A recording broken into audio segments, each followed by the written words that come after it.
Jack Sheldon, who's the subject of our documentary. It's such a shame more people don't know about this jazz giant. Only people in the small jazz world know about him, and he's got so many interesting things about himself. He's done so much acting, singing. Someone ought to make a movie.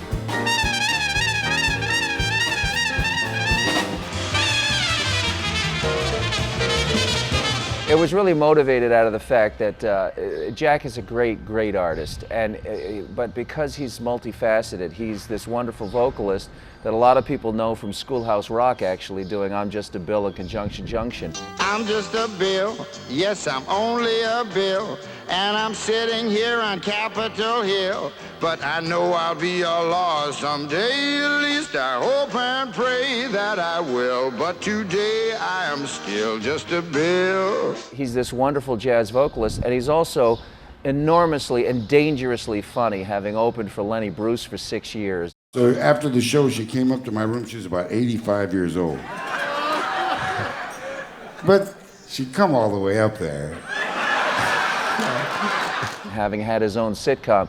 And he was sort of like a soft Steve McQueen, you know? He was kind of cool, he was funny, and a little bit of Marty Milner in him. Being Merv Griffin's sort of comic sidekick on the Merv Griffin Show for 18 years. What's that? You say you're gonna change the color of your hair to purple.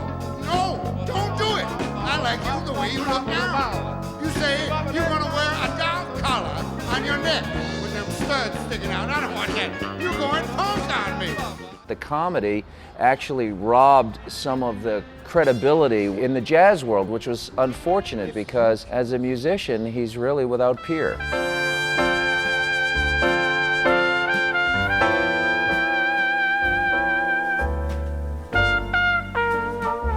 Some of the folks in the movie are some of the greatest artists in the world. So it was such an honor as a non-musician to meet these people who, as far as I'm concerned, are like alchemists. Jack approaches music his own way. He approaches the trumpet his own way.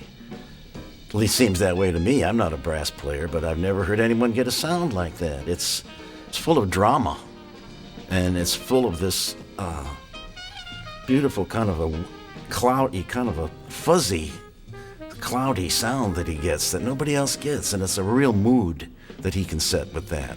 He plays probably the most romantic line on trumpet of any I've ever heard.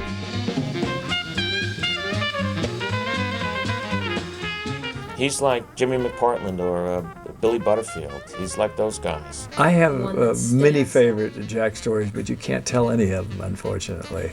And this is going to be some sort of porno show that's going to be shown in Hong Kong or something.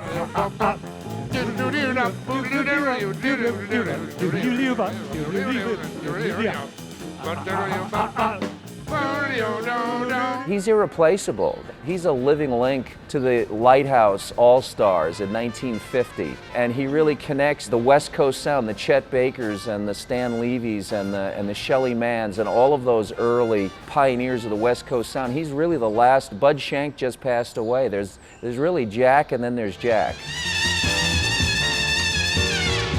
I wanted to make my own sound. I wanted to have a better sound than anybody else. The trumpet is the lead, so it really is the boss of the whole thing. You have the melody, and you have the loudest part, you know, and the highest, and what I think is the most important. Jazz became, in my opinion, very pretentious, where it was a lot of people playing with their backs to the audience, both literally or metaphorically. And Jack remembers that it's supposed to be fun. And while he'll bring a lot of fun to the party, he never compromises the music, but he makes it fun for the audience. And I wish that we had, 5 dozen more like him. It would keep this great American art form more relevant. He's the icon of somebody who sings and plays from the heart. The thing that'll get me out of my house to go anywhere is a virtuoso. I'm a virtuoso lunatic. So when I find somebody who's great at what they do, better than anybody else, that's what attracts me. Nobody is like him.